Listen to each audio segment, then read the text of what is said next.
On the other side of this, you got Gavin Newsom, who we've discussed, he comes across a certain way. I think he wouldn't play very well in purple states, but maybe I'm wrong.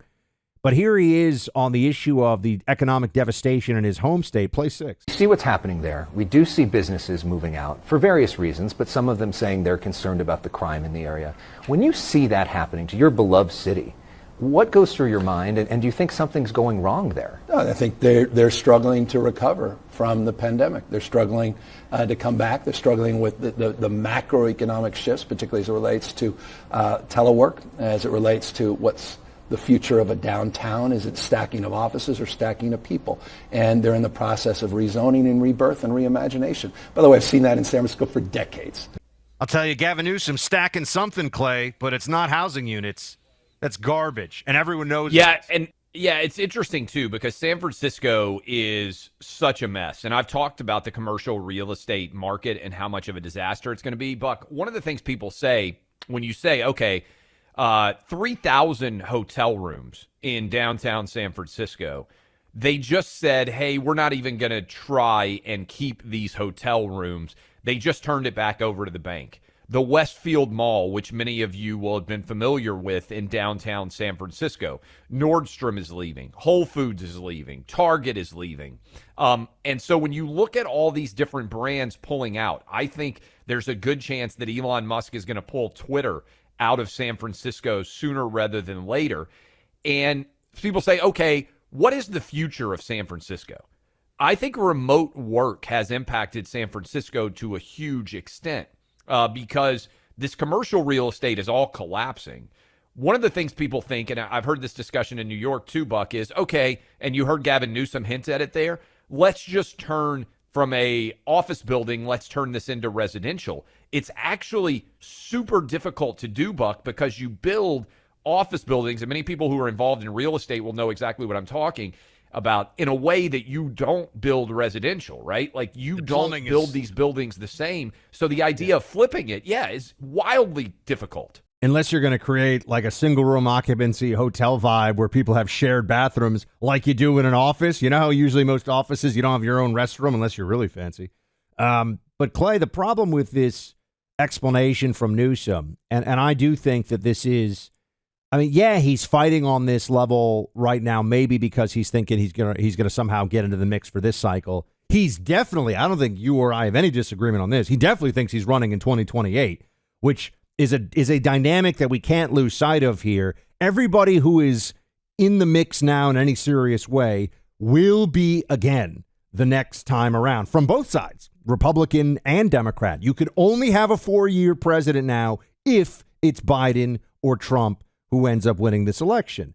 So that means there's already a lot of jockeying, already a lot of maneuvering going on around that. But on his, it's remote work. It's what can you do? Got to work remote. I know you love him. But, here he is, Clay, in Miami right now. All you see are new booming construction projects, mixed residential and commercial only, residential only. It is absolute. I mean, the biggest problem in Miami is finding a place to live where you're not, well, first of all, that you can afford. And second of all, that's not in an active construction site because it is everywhere. So this notion of, it's the pandemic and the remote work and everything else, they can't get enough workers to build the buildings fast enough here all across the state of Florida just because there's such a construction boom going on. I know people are going to say, but the law about the illegals, that's not it. The construction boom has been going on for such a long time that there's a backlog of projects. Do you see not you, but, does anyone see cranes all over San Francisco building new billion-dollar projects? Because that's what you see here in southern Florida. No, look, the data is that people are fleeing California. And my thing on it is I think Gavin Newsom has an awful story to tell, right? Because California gained population every year since it became a state in 1850 all the way up to 2020, and then they started hemorrhaging residents right then. And that is a bad story to tell. My concern, Buck, is Gavin Newsom is not a bad storyteller. And so a lot of these politicians out there, if you look at the Democrat side, They are really bad overall at being able to just do basic communication. And this is where I look around the Republican Party right now, Buck. I would be very comfortable with Tim Scott. I'm not saying these are who I'm choosing, right? But Tim Scott, Ron DeSantis, Nikki Haley, Donald Trump. I can name probably 5 or 6 guys and girls that if they were the Republican Party nominee, I could say, hey, you know what? I think they'll do a pretty good job as a candidate. Who can you name on the Democrat side other than Gavin Newsom that you even think, oh, this person's going to be really a good candidate? Elizabeth Warren, Bernie Sanders, Beto, I mean, Pritzker out of Illinois. They don't, Kamala, they don't have anyone who is very likable. I think Gavin is the best of a bad coterie of candidates. And this is also a good promo for the Clay and Buck podcast feed, which everyone should subscribe to on the iHeartRadio app, which is a free and phenomenal app where you can listen to all your favorite stations and your favorite podcasts like this one. Please subscribe. I had our friend Pete Hegseth on. We dropped this podcast in the feed last week. I asked him this question because this is exactly where I think a lot of people's thoughts go with the Democrats is, well, it's Biden because who else they have? And they think, well, maybe it's Gavin Newsom. He said, you've got to keep an eye. And this reminds me, I have a friend in radio world named Casey. He's out of South Bend, Indiana, and he does a radio show there. And he told me, I want to say in maybe it was 2017 or 2018, keep an eye out for this guy, Pete Buttigieg, who's the mayor of South Bend. And I was like, no way that guy's is the mayor of South. Look, South Bend's a nice town. I'm going to check it out this fall. I'm going to go see everybody there. But usually it's not the stepping stone to the presidency. Like, no disrespect to a town of that size, but it's usually not. And then he made a run. He didn't do very well, but he is in the cabinet now. Pete Hegseth, mutual friend of ours, Fox News weekend host, right? Pete said, keep an eye out for Wes Moore he's a Democrat, governor of Maryland. And this is the thing. These perceptions, viability for a candidate can change very rapidly because the machinery is in place for Democrats to go, oh, look what we found. The next amazing candidate, right? So they like Shapiro, the new governor of Pennsylvania, who won a landslide. Gretchen Whitmer is in that mix. I continue to say, Buck, about Mayor Pete, and it's almost like no one else will say it. Black dudes aren't voting for a gay white guy. Mayor Pete, to me, has 0% chance of ever being... Oh, no. Mayor Pete's not going to be president. But just the fact that he ran for president and got all that national attention after being the mayor of South Bend. I mean, did you ever watch Parks and Rec? This would be like Leslie Knope running for president, right? I mean...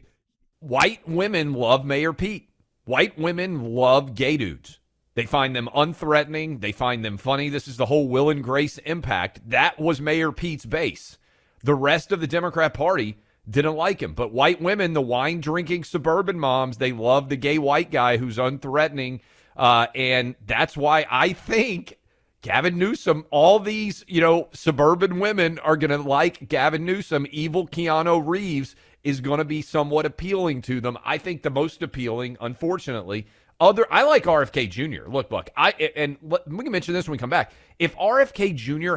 didn't have the throat issues in terms of being able to communicate, like so difficult, I think he would be 20 points higher right now against Biden because I think it would connect even more.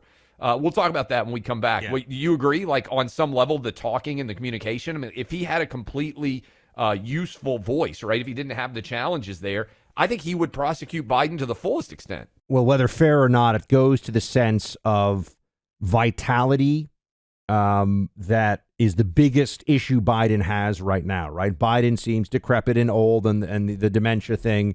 So anyone who just comes across as entirely able-bodied, able-minded, and, is it a huge advantage? It's not fair. I'm not saying it's fair, but on a perception level, the voice challenge that he has, this is like Nixon and Nixon and JFK Jr. on TV, right? Everyone said, "Oh my gosh, look at the one guy, look at the other. One had makeup on." Am I getting that right, or am I getting Radio Nixon won the debate in 1960 against JFK.